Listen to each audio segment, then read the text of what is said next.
Book of Heaven, Volume 27, October 24th, 1929. How in the divine will the soul has everything in her power because she finds the fount of the divine works and can repeat them whenever she wants.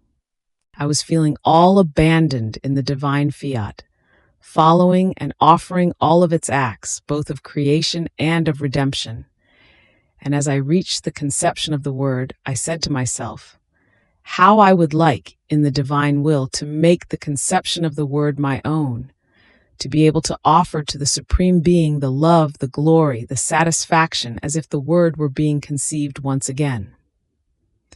But while I was saying this, my sweet Jesus moved in my interior and told me, "My daughter, in my divine will the soul has everything in her power. There is nothing that our divinity has done, both in creation and in redemption, whose fount our divine fiat does not possess. In fact, it disperses nothing of our acts, but rather it is the depositary of everything. And one who possesses our divine volition possesses the fount of my conception, of my birth, of my tears, of my steps, of my works, of everything. Our acts are never exhausted, and as she remembers and wants to offer my conception is renewed as if I were being conceived again. I rise again to new birth. My tears, my pains, my steps and works rise again to new life and repeat the great good that I did in redemption. So one who lives in our divine will is the repeater of our works, because just as nothing in the creation has been dispersed of what was created, so is everything of redemption in act of arising continuously.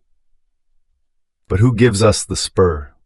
Who gives us the occasion to move our founts in order to renew our works? One who lives in our will. By virtue of it, the creature takes part in our creative strength. Therefore, she can make everything rise again to new life. With her acts, with her offerings, with her supplications, she moves our founts continuously, which, moved as though by a pleasant breeze, form the waves, and overflowing with our acts, multiply and grow to infinity. Our founts are symbolized by the sea. If the wind does not agitate it, if the waves are not formed, the waters do not overflow outside, and the cities do not get wet. The same with our founts of our so many works. If our divine fiat does not want to move them, or if one who lives in gullers it gives no thought to forming any breeze with her acts, even though they are filled to the brim, they do not overflow outside to multiply their goods for the good of creatures. In addition to this, with one who lives in our divine fiat, as she keeps forming her acts, these acts ascend to the beginning from which the creature came out. They do not remain down below, but ascend so very high to look for the bosom of the one from whom the first act of her existence came out. These acts line up around the beginning, which is God as divine acts.